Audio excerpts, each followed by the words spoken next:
नाशिकच्या मध्यच्या उमेदवार आमच्या प्राध्यापक देवयानीताई फरांदे यांची आज इथे रॅली आहे। तर मी आजच्या निमित्ताने एवढंच सांगेल, आमच्या मध्यच्या उमेदवार ज्या आहेत त्या एकदम सुशिक्षित आहेत। त्यांनी या भागामध्ये प्रचंड कामं केलेली आहेत। या भागामध्येच असं नाही, त्या गेले दोन टर्म निवडून आलेले आहेत, त्या तिसरी टर्म पण हॅट्रिक करणारच आहेत। आणि त्याच्यामध्ये जे महाराष्ट्र सरकारने लाडकी बहीण योजना जी केलेली आहे त्या योजनेमध्ये आम्हाला फिरताना इतका सुंदर प्रतिसाद मिळतो आहे की प्रत्येक घरात लाडकी बहीण आहेत। त्याप्रमाणे अनेक प्रकारच्या अशा योजना आहेत की लोकांपर्यंत त्या पोहोचलेल्या आहेत आणि लोक समाधानी आहेत की हे सरकार काहीतरी करू शकतं।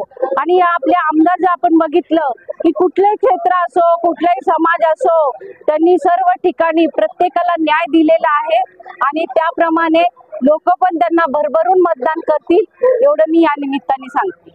नाशिक मध्य विधानसभा मतदारसंघाच्या भारतीय जनता पार्टी शिवसेना रिपाई महायुतीच्या अधिकृत उमेदवार प्राध्यापिका देवयानीताई फरांदे यांची आज प्रभाग क्रमांक 13 आणि 14 या ठिकाणी भव्य अशी रॅली आज या जुन्या नाशकातून होत आहे।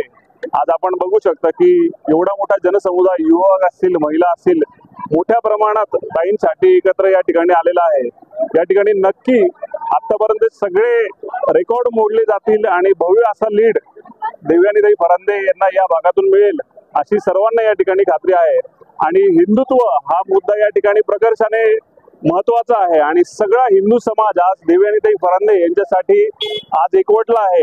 तर सर्वांना खात्री की देवयानीताई प्रचंड अशा भरघोस मतांनी या ठिकाणी इथून निवडून येतील। धन्यवाद। जय श्रीराम।